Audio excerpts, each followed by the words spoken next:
참 덥습니다. 이런 더위가 있을까 싶을 만큼 참 덥습니다. 연일 최고 기온을 갱신하고 있다는 그런 뉴스를 보지 않더라도 무더위를 실감하고 또 체감하고 살아가고 있습니다. 제가 깜짝 놀란 적이 있는데요.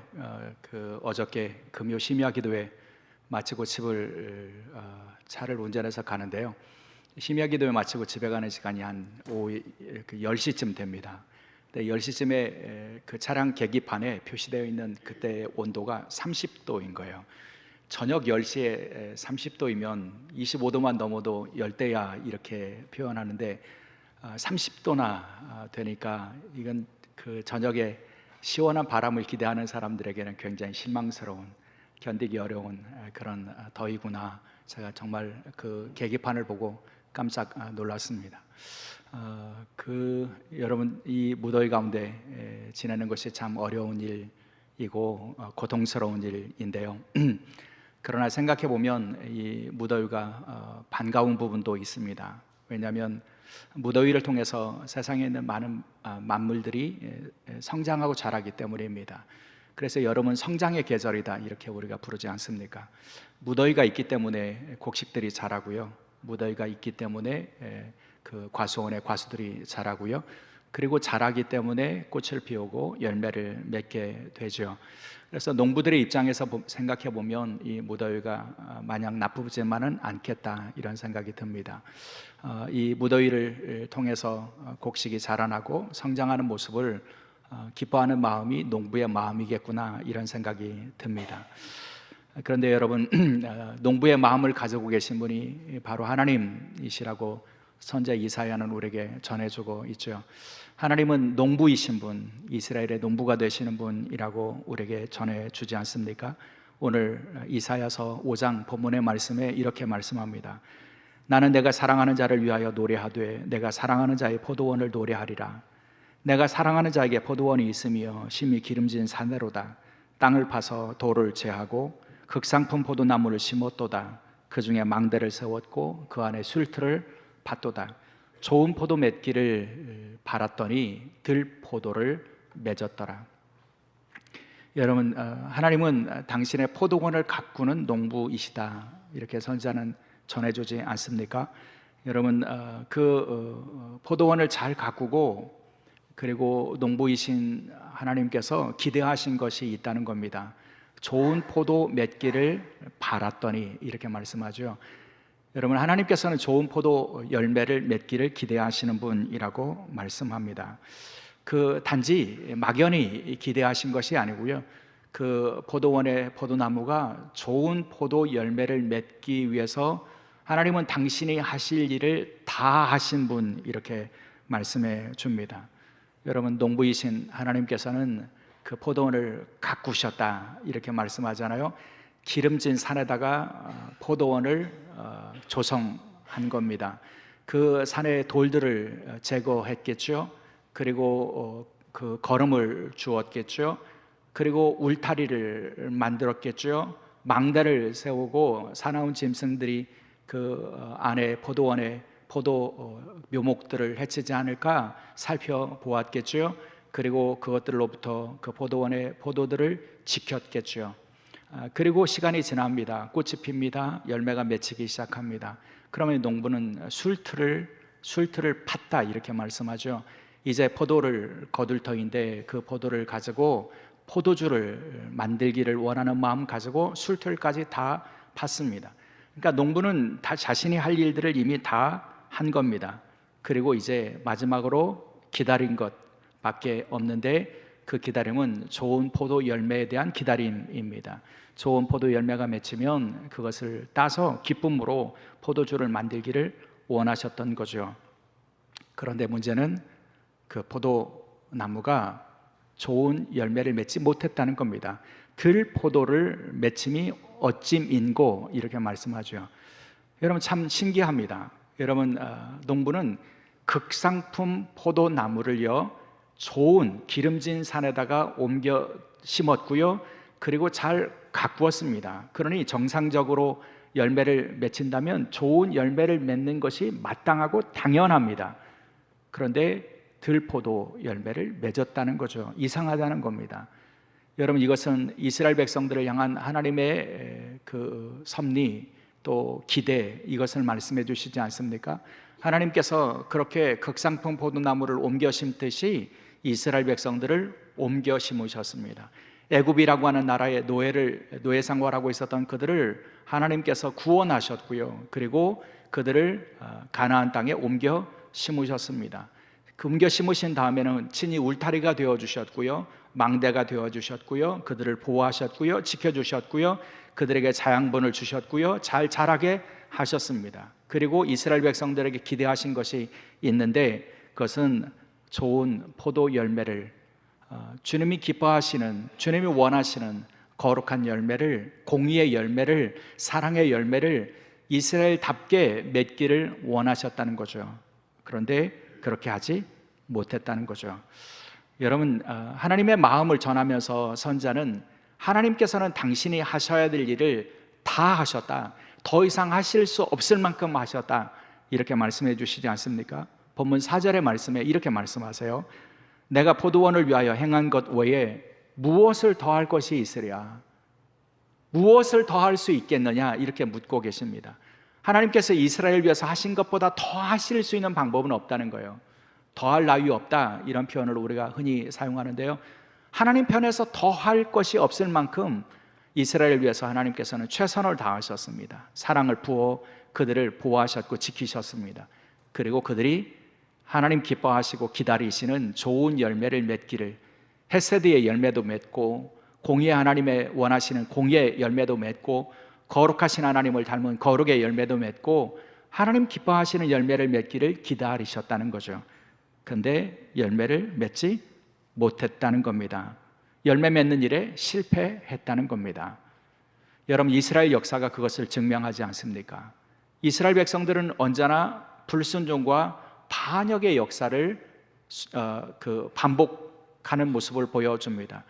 여러분, 우리가 구약 성경의 말씀을 통해서 이스라엘 백성들의 역사를 살펴보는데, 그들은 하나님 앞에 순종하고 하나님 기뻐하신 열매를 맺는 일이 거의 없었습니다. 늘 불순종이었습니다. 늘 반역이었습니다. 그러다가 결국에는 그들이 멸망을 당하게 된 거죠. 하나님의 말씀을 듣지 않고 열매를 맺지 못한 결과라고 말씀해 주시는 겁니다. 그래서 선지자는 이스라엘 백성들의 그 모습을 보고 그들이 들포도 열매를 맺은 그런 하나님 옮겨 심은 극상품 포도나무와 같은, 하나님의 기대를 충족시켜 드리지 못한 그런 민족이라고 이사야 선지자는 말씀하고 있고요, 에스겔 선지자는 더 나가서 그들은 애초부터 쓸모없는 나무와 같았다, 이렇게 말씀합니다. 그들은 어쩌다가 들포도 열매를 맺은 사람들이 아니고요, 그들은 본래부터 쓸모없는 나무와 같은 사람들이었다고 그렇게 그들을 평가하는 모습을 보여주고 있다는 겁니다. 하나님께서 원하시는 열매를 맺지 못했다고 하는 그런 결론이죠. 그런데 여러분, 그렇게 이스라엘 백성들이 하나님 원하시는 열매를 맺는 일에 실패했는데, 그러나 농부이신 하나님께서는 당신의 기대를 결코 포기하지 않으셨죠. 이스라엘의 농부가 되셔서 이스라엘을 통해서 좋은 열매를 맺기를 원하시는 하나님의 마음이 멈추지는 않았다는 겁니다. 하나님께서는 이스라엘 백성들이 좋은 열매를 맺을 수 있는 새로운 방법, 새로운 길을 열어주셨는데요, 그것이 바로 예수 그리스도를 통하여 그분으로 말미암아 좋은 열매를 맺을 수 있게 하셨다는 것입니다. 여러분, 이 하나님의 뜻을 오늘 예수님께서는 우리에게 잘 전해주고 있는데요, 먼저 그 예수님께서는 하나님과 이스라엘 백성들, 하나님과 제자들의 관계를 뭐라고 말씀하시냐면 본문 1절입니다. 나는 참포도나무요 내 아버지는 농부이시다. 하나님 농부가 되신다고 말씀해 주셨고, 예수님께서는 당신이 참 포도나무가 되시는 분이라고 말씀해 주십니다. 그리고요, 예수님과 제자들의 관계는 뭐라고 말씀합니까? 나는 포도나무요 5절 너희는 가지라. 그가 내 안에, 내가 그 안에 거하면 사람이 열매를 많이 맺을 수 있다.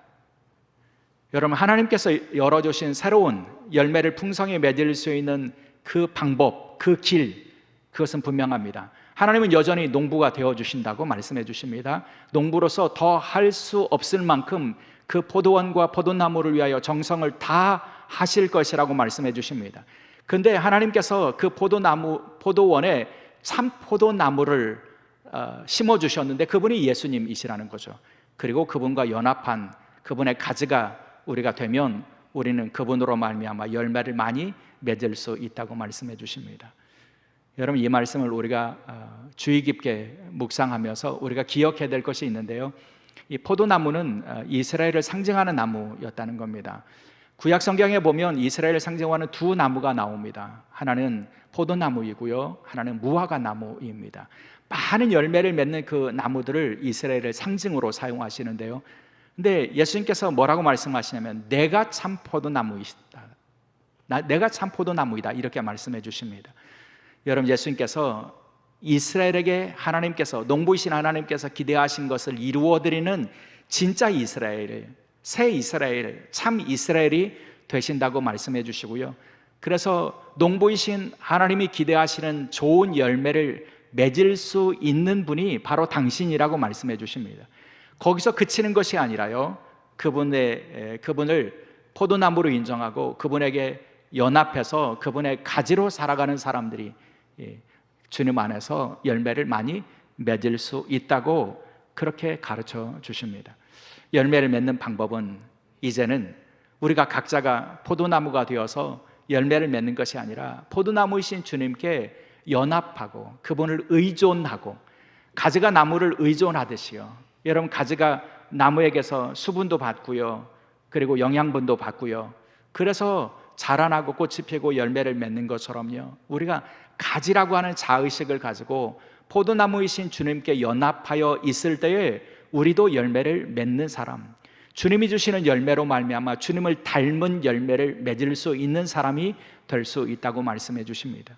그것이 열매 맺는 새로운 비결이 된다는 겁니다. 우리 각자가 열매를 맺어야 하지만 그 열매를 맺는 비결은 이제는 주님을 의존하고 주님께서 주시는 능력 안에서 포도나무이신 주님이 주시는 그 자양분을 통해서 열매를 맺을 수 있다고 가르쳐 주시는 겁니다. 그런 의미에서 예수님의 이 교훈을 통해서 우리가 깨달아야 될 것이 있다고 저는 믿는데요, 우리가 열매 맺는 그리스도인으로 살기를 원하고 우리가 기독교 신앙인으로 살아가기를 원한다면 우리가 먼저 기억해야 될 것이 있다는 겁니다. 그것은 뭐냐면 우리 기독교의 신앙의 특징은 관계 중심의 종교라고 하는 것을 기억해야 한다는 겁니다.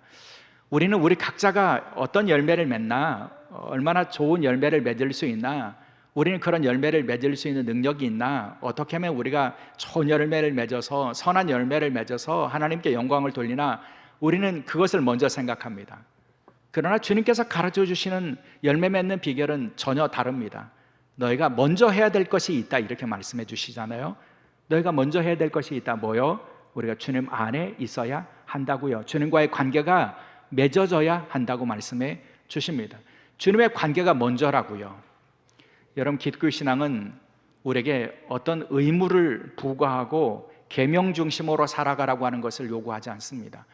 여러분, 우리가 먼저 주님의 사랑 안에 있고 주님과의 바른 관계를 지켜나가면 우리가 열매를 맺을 수 있다고 말씀해 주십니다. 그 선후가 거꾸로 되면 우리는 기독교 신앙인으로서 열매를 맺을 수 없게 되어 있다는 겁니다. 우리가 주님 안에 있는 것이 먼저여야 하고요, 주님 안에 있으면 주님이 주시는 능력으로, 그분의 사랑으로, 그분의 은혜로 우리가 열매를 맺을 수 있다고 말씀해 주시는 거죠. 그런 의미에서 우리는 기독교 신앙을 표현하는 여러 표현들에 우리가 익숙해질 필요가 있습니다. 우리는 주님과의 인격적인 교제, 이런 말 자주 사용하지 않습니까? 주님과의 친밀한 관계, 이런 말 자주 사용하죠. 주님과의 신비한 연합, 이런 말도 우리가 종종 사용합니다. 주님과의 유기적인 관계, 이런 말도 사용합니다. 다 주님과 연합해 있는 그런 우리의 모습을 표현하고 있는 것입니다. 우리가 인격적으로 주님과 교제하는 것, 사랑의 친밀함을 나누며 주님과의 연합을 경험하고 주님과 유기적으로 연합해서 살아가는 것, 이 과정이 없다면 그 다음에 우리가 아무리 열심을 내려고 하고 아무리 잘 살려고 하고 아무리 잘 믿으려고 해도 여러분, 우리가 좋은 열매를 맺을 수 있는 것이 아니라는 겁니다. 왜냐하면 나무로부터 분리된 가지와 같은 운명이 우리의 모습이기 때문이죠. 나무에게서 분리된 가지는 그 가지가 아무리 위용이 있고 아름다움이 있다고 할지라도 그 가지가 열매를 맺을 수 있는 것은 아닙니다. 그 나무에 붙어 있는 것이 먼저라는 거죠. 그런 의미에서 저는 우리 그리스도인들의 신앙의 여정에서 우리가 주님과의 관계가 먼저라고 하는 믿음의 고백을 품고 살면 좋겠습니다. 그래서 주님의 사랑을 구하고 주님을 더욱 의지하고, 그래서 주님이 주시는 열매를 풍성히 맺는 그런 복된 그리스도인들의 삶을 살아갈 수 있기를 주의 이름으로 축원합니다. 그래서 그 열매의 풍성함을 위해서 주님께서 오늘 본문에서 우리에게 강조하신 것이 있는데요. 여러분, 오늘 본문의 내용을 읽다 보면 우리에게 가장 눈에 띄는 두 가지 표현이 나오는 것 여러분 찾으셨습니까? 오늘 본문에 보면 열매라고 하는 표현이 8번 나오고요, 내 안에라고 하는 표현이 13번 나옵니다. 여러분, 이 짧은 말씀 가운데서 열매라고 하는 말씀이 헬라어 성경에 보면 카르폰이라고 하는 단어가 8번 나오고요, 내 안에라고 하는 의미를 가지고 있는 에모이라고 하는 이 표현이 13번 나옵니다. 여러분, 이 반복해서 강조하시는 예수님의 가르침을 통해서 주님이 가르쳐 주시기를 원하시는 중심 주제를 우리는 어렵지 않게 찾을 수 있습니다. 열매를 원하느냐? 하나님께서 기대하시는 열매를 맺기를 원하느냐? 그러면 어떻게 하라고요? 주 안에 있으라고요. 주 안에 있으면 열매를 맺을 수 있다고요. 오늘 주님의 말씀은 그렇게 한 문장으로 정리할 수 있습니다. 너희가 주 안에 있으면, 내 안에 있으면 너희가 열매를 맺을 수 있어. 그래서 이스라엘 백성들이 실패했던 열매 맺는 일 너희가 가능할 수 있어. 이스라엘 백성들이 실패했던 하나님, 농부이신 하나님이 기대하신 열매를 맺은 방법은 이제는 주님 안에 있는 것이야. 주님과 연합해서 있는 것이야. 주님께서는 그렇게 가르쳐 주시면서 우리가 주님 안에 있어야 된다고 강조하고 있는 겁니다. 사랑하는 여러분, 주님께서 그렇게 우리가 주님 안에 있어야 된다고 하는 것을 강조한 이유가, 그 근원적인 이유가 있는데요, 그것은 우리가 주님 안에 있지 않으면 우리는 아무것도 할 수 없기 때문입니다. 열매를 맺을 수 없을 뿐만 아니라 우리는 아무것도 할 수 없는 존재이기 때문이에요. 본문 요한복음 15장의 4절과 5절의 말씀 여러분 주목하시고 다시 한번 읽어보겠습니다.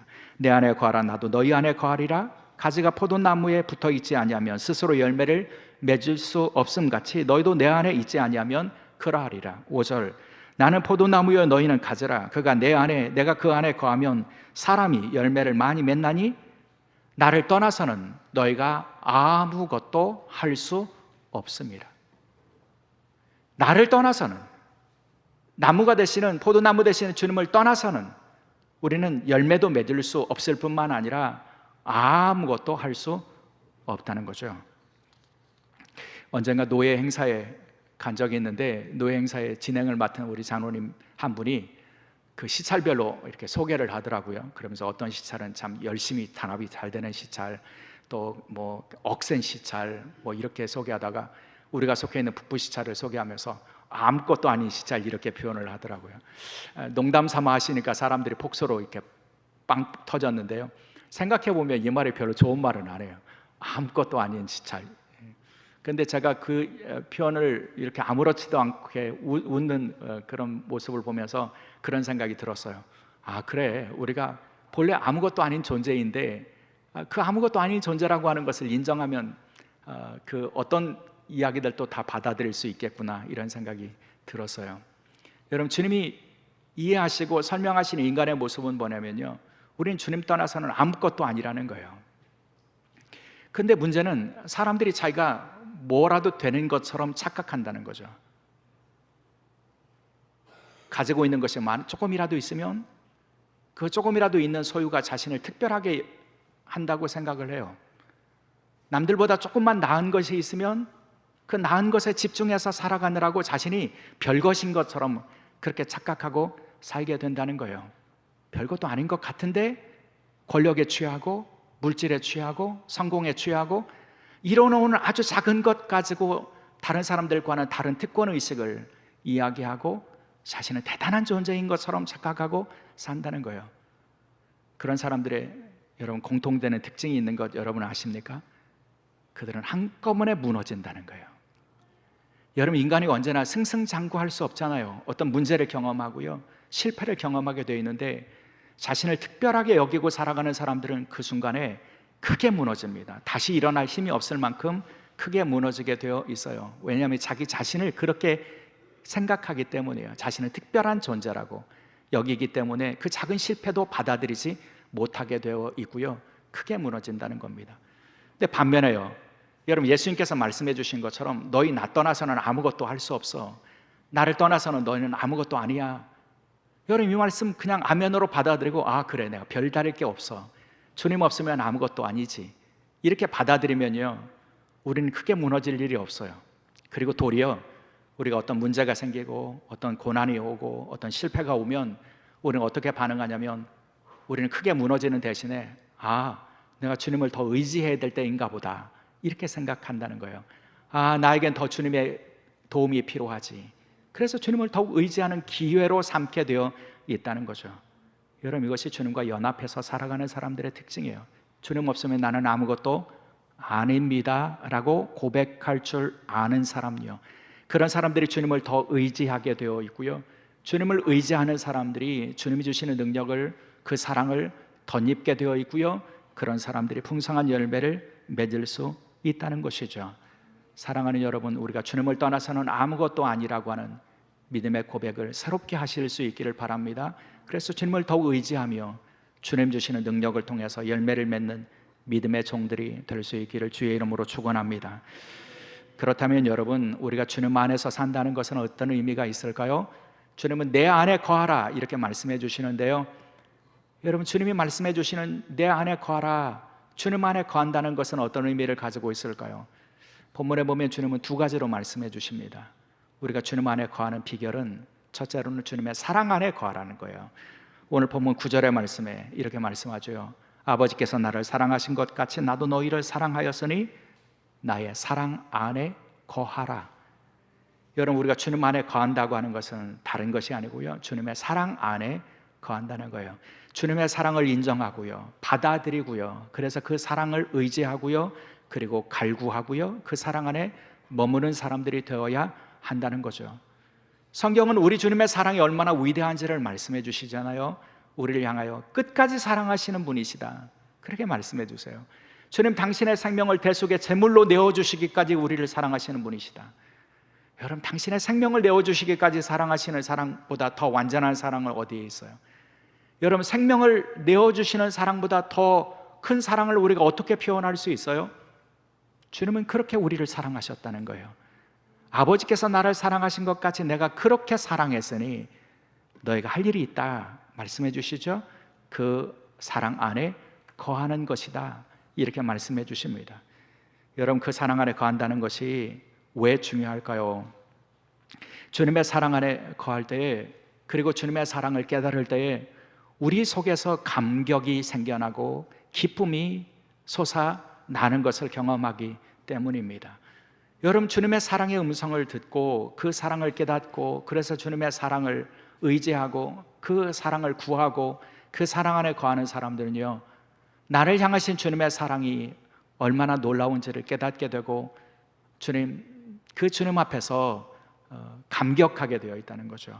나 같은 죄인을 사랑하시는 주님, 나같이 쓸모없는 자를 사랑하시는 주님, 나같이 주님을 부인하고 배신하고 등 돌리고 살아가는 우리를 여전히 사랑의 음성으로 우리를 불러주시는 주님, 그 사랑을 깨닫고 주님 앞에 우리의 몸을 돌이키고 그 사랑으로 나아가면 여러분 그 사랑으로 우리가 채워지게 되어 있고요, 그 사랑에 늘 감격하고 감동하고 기뻐하는 삶을 살게 되어 있다는 겁니다.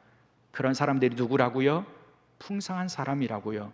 그런 사람들이 기쁨의 열매로 풍성한 삶을 살아갈 수 있다고 말씀해 주십니다. 사랑하는 여러분, 그리고 그렇게 주님과의 사랑의 관계를 지켜가는 사람들에게 주님께서 약속하신 것이 있는데요, 이렇게 약속하십니다. 7절, 너희가 내 안에 거하고 내 말이 너희 안에 거하면 무엇이든지 원하는 대로 구하라, 그리하면 이루리라. 여러분 무엇이든지 원하는 대로 구하라, 그리하면 이루리라 약속해 주시잖아요. 이렇게 이 말씀을 전하면 누군가는 그런 마음 드실 거예요. 나는 주님 앞에 구했는데 주님 잘 안 들어주시던데요. 무엇이든지 원하는 대로 구하라고 하면 주님이 다 이루어 주신다고 하시는데, 목사님 나는 주님이 이루어 주시지 않은 많은 기도를 가지고 있어요, 이렇게 생각하실지 몰라요. 근데 여러분, 주님이 내 안에 계시고요, 내가 주님 안에 있고요, 주님의 말씀이 내 안에 거하시고요, 또 내가 주님의 사랑 안에 거한다고 하는 것을 우리가 기억해야 한다는 거죠. 여러분, 우리가 주님의 사랑 안에 거하면 우리가 주님 앞에 구하는 것이 달라지지 않겠습니까?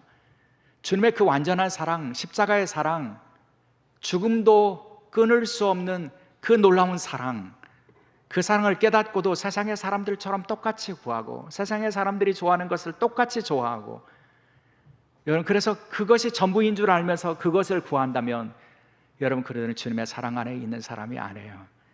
주님의 사랑 안에 거하는 사람들에게는 구하는 것이 뭐냐면, 나는 주님의 사랑밖에는 구할 것이 없습니다. 그것이면 내게 충분하기 때문입니다. 그 마음이 있는 것 아닙니까? 그러니 그 사랑을 구하는 사람들에게 주님께서 사랑을 아끼시겠습니까? 구하는 것을 이루어 주시지 않겠습니까? 그래서 우리에게 그 사랑이 풍성한, 그 사랑이 주는 기쁨이 풍성한 그런 삶을 허락해 주신다는 거죠. 이것이 우리가 영적으로 풍성한 삶을 살아가는 비결이 될 수 있다는 겁니다. 동시에요, 여러분, 주님께서는 내 안에 거하라고 말씀해 주시면서 그 사랑 안에 거하는 법을 뭐라고 말씀해 주시냐면요, 주님의 말씀 안에 거할 수 있어야 된다, 이렇게 말씀합니다. 주님의 말씀 안에 거하고 주님의 계명을 지키는 사람이 되어야 된다, 이렇게 말씀합니다. 여러분, 7절의 말씀 보시겠어요? 너희가 내 안에 거하고 내 말이 너희 안에 거하면, 내가 너희 안에 있고 너희가 내 안에 있는 관계다, 예수님 그렇게 말씀해 주셨는데, 이것을 구체적으로 뭐라고 설명하냐면, 너희가 내 안에 있다는 것은 내 말이 너희 안에 거하는 것이다, 이렇게 말씀해 주십니다. 그러니까 주님이 우리 안에 거하시는 구체적인 방식은 뭐냐면, 뭘로 거하신다고요? 말씀으로 거하신다고요. 그러면 우리 안에 거하시는 주님의 말씀을 우리가 들어요. 기쁨으로 들어요. 사랑하시는 주님의 음성을 듣듯이 들어요. 여러분, 사랑하는 이의 음성에 귀를 기울이듯이 내 안에 계시는 주님의 음성을 들어요. 그래서 그 말씀에 따라서 살아가요. 그 계명을 지켜요. 이것이 주님의 사랑 안에 거하는 비결이 된다고 말씀해 주시는 거예요. 10절에 이렇게 말씀하는 겁니다. 내가 아버지의 계명을 지켜 그의 사랑 안에 거하는 것 같이 너희도 내 계명을 지키면 내 사랑 안에 거하리라. 여러분, 주님의 사랑 안에 거하는 비결이 뭐라고요? 내 계명을 지키면, 이렇게 되어 있어요. 근데 여러분, 우리가 주님의 계명을 지키는 법은 어디서부터 오냐면, 주님의 말씀을 듣고 그 말씀을 진리로 인정하고 그 말씀에 순종하고, 그래서 그 계명을 지키는 것이 우리가 주님의 계명을 지키는 비결이 되는 거죠. 구약의 이스라엘 백성들처럼 율법은 이런 거야, 계명은 이런 거야, 이 계명 지켜야 돼, 이렇게 해서 우리가 계명 지키는 게 아니고요, 먼저 해야 될 일이 있다는 거예요. 뭐라고요? 주님의 사랑의 음성을 듣는 것, 그래서 그 사랑의 음성에 순종하는 것, 그래서 그 순종을 통해서 주님의 계명을 따라 살아가는 것, 이것이 주님과의 사랑의 관계를 지켜가는 길이라, 이렇게 말씀해 주시는 거죠. 여러분, 주님을 사랑하는 사람들은 주님의 말씀에 귀를 기울이게 되어 있습니다. 주님을 사랑하는 사람들은 주님의 말씀에 순종하게 되어 있습니다. 이스라엘 백성들이 실패한 이유는 바로 거기가 되어 있지 않았기 때문입니다. 우리가 새벽에 예레미야의 말씀을 계속 묵상하고 있는데요, 예레미야 선지자가 멸망 직전의 유다를 향해서, 또 애굽으로 도망간 남은 자들을 향해서 뭘 강조하냐면, 주의 말씀을 너희가 듣지 않는다, 너희가 주의 말씀을 듣지 않기 때문이다, 말씀을 듣지 않았기 때문에 그들이 패망했다고 말씀해 주십니다. 주의 말씀을 듣지 않는 것은 주님과의 관계가 단절된 겁니다. 반면에 주님의 말씀을 듣는 것은 주님의 사랑의 음성을 듣고 그분과의 사랑의 관계를 지켜가는 것입니다. 그런 사람들이 주님이 주시는 열매를 풍성히 맺고 살아갈 수 있게 된다는 거죠. 사랑하는 여러분, 저와 여러분이 그런 의미에서 주님의 말씀 듣는 일에 더 열심을 내고 주님의 사랑의 음성에 귀를 기울이고 살아가는 믿음의 종들이 될 수 있기를 주의 이름으로 축원합니다. 사랑하는 여러분, 오늘 본문 요한복음 15장은요, 여러분, 주님의 고별 설교 가운데 일부라고 하는 것을 기억해야 합니다. 주님이 이제 제자들을 떠나실 때가 된 것을 아셨어요. 주님이 떠나신 다음에 제자들이 어떻게 살기를 주님께서는 원하셨냐면, 내 사랑 안에 머물러 있어야 된다고 가르쳐 주신 거예요. 내가 너희를 떠났지만, 몸으로는 너희를 떠나 있지만 여전히 내가 너희를 사랑한다고 하는 것을 기억하고 내 사랑 안에 거할 수 있어야 된다. 내 사랑 안에 거하며 내 사랑의 음성에 귀를 기울이고 순종하고 계명을 지키면 그러면 너희가 풍성한 열매를 많이 맺을 수 있게 된다. 이렇게 말씀해 주시고 있는 것이죠. 사랑하는 여러분, 그런 사람들에게 주님께서 마지막으로 약속하신 것이 있는데요, 11절에 이렇게 말씀하시죠. 내가 이것을 너희에게 이름은 내 기쁨이 너희 안에 있어 너희 기쁨을 충만하게 하려 함이라. 내가 이것을 너희에게 이름은요, 무엇을요? 내 안에 거하라고, 내 사랑 안에 거하라고, 내 말이 너희 안에 거하니 그 말에 순종하고 그 음성에 귀를 기울이며 그 계명에 따라 살아야 된다고요. 그렇게 삶을 가르쳐 주신 이유는 주님의 기쁨이 너희 안에 있어서, 우리 안에 있어서 그 기쁨이 충만하게 하려 함이라고 말씀해 주십니다. 주님과의 사랑의 관계가 기쁨의 근원이 된다고 말씀해 주시는 겁니다. 주님의 사랑의 음성이 우리에게 기쁨이 된다고 말씀해 주시는 겁니다. 그 사랑의 관계 안에서 주님의 말씀에 귀를 기울이고 그 말씀에 순종하며 주님과 함께 살아가는 것이 여러분 우리에게 기쁨이 될 수 있다고 가르쳐 주신 것입니다. 그 기쁨이 우리 기독교 신앙의 특징이 되어야 한다고 저는 믿습니다. 여러분, 우리의 기쁨의 근원에 성공하는 것, 부자 되는 것, 높아지는 것, 그것을 두는 것이 아니라 주님의 내 기쁨의 근원이 되고 주님의 사랑이 내 기쁨의 근원이 된다고 하는 것을 믿음으로 고백하고 살아감으로 주님이 주시는 기쁨을 충만히 누리고 살아가는 믿음의 종들이 될 수 있기를 주의 이름으로 축원합니다. 8월에 무더위 속에서 우리의 마음이 무너질 때가 많이 있죠. 작은 일에도 짜증을 내고요, 충돌하고요, 분노를 내고요. 여러분, 우리의 무너진 마음에 주님 주시는 기쁨이 채워질 수 있기를 원하고요. 그래서 그 기쁨을 가지고 우리를 괴롭게 하고 짜증나게 하는 모든 요소들을 이기고 승리하는 기쁨의 백성들이 될 수 있기를 주의 이름으로 간절히 소원합니다. 기도하시겠습니다.